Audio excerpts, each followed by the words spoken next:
The navitrack Scout from Ridgid is the fast and easy way to locate a transmitter beacon, or sonde, like the one in your Sea Snake camera system. In this tutorial, we'll show you how to quickly pinpoint a sonde's position underground. We've pushed our camera a few feet into a drain line, and we've activated its sonde.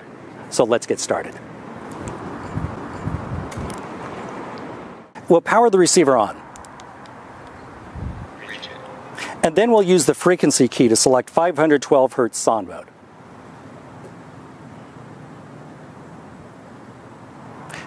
We want to hear the receiver's audio feedback while we're locating, so we'll use the volume key to turn the sound up. We're going to demonstrate a simple three-step method for locating a sonde. Localize, pinpoint, and verify.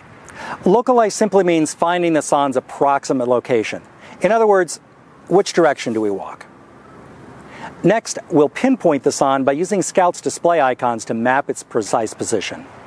Then we'll verify our result by confirming that the signal is strongest at this location. To localize the sonde, we'll look at the signal strength on the receiver. We're going to extend the receiver and sweep it in an arc to find the point where the signal is strongest.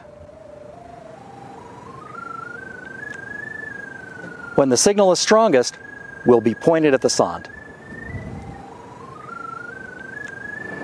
We've localized the sonde, so let's pinpoint its location. We'll lower the receiver and walk toward the sonde. As we approach the sonde, icons will appear on Scout's display. These icons represent the position of targets that we can use to map the sonde's location. And there are two types of targets: poles, which occur at each end of the sonde, and the equator, a plane that crosses over the center of the sonde. If you draw a line between the two poles, the sonde is located where that line and the equator intersect. We're going to map the two poles, and then we'll map the equator. We're going to center the first pole on the crosshair. For the best accuracy, we want the receiver close to the ground, and we want to keep it fairly level.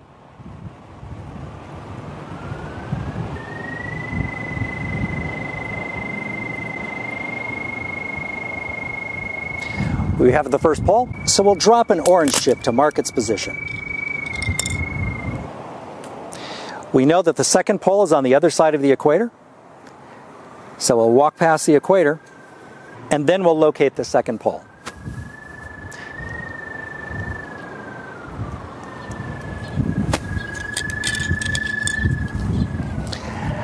Next, we'll line the receiver up between the two poles, center the equator.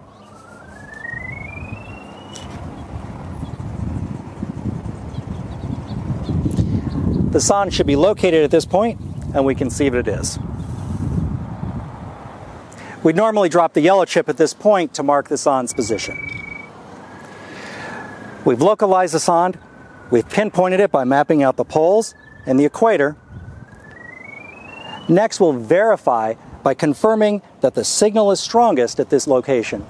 And we'll do that by making sure that the signal drops if we move the receiver in any direction, which it does.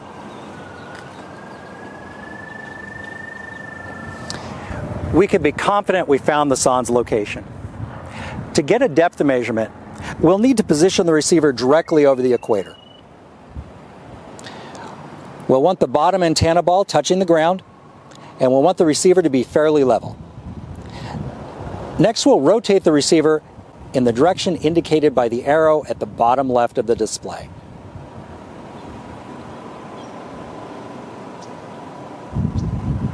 Then we'll confirm our depth reading by rotating the receiver 180 degrees and taking another reading.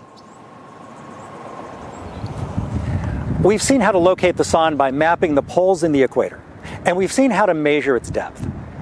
If you find that the signal is highest when you're close to a pole and drops as you move away from the pole, the sonde is tilted in the line. And when a sonde is severely tilted, you may only be able to locate one of the poles. To show you what a severely tilted sonde looks like, we've placed our camera into a vertical portion of the pipe. We'll center the receiver over the pole. And as you can see, the signal strength drops as we move away from the pole. This tells us that our sonde is tilted, and we'll need to pinpoint its position by finding the point where the signal is strongest. When we find the place where the signal is highest, that's where we'll mark the sonde. When a sonde is tilted, Scout's automatic depth feature won't work, so we'll need to use the force depth feature to get a reading. We'll position the receiver where the signal is highest and press and hold the down arrow key.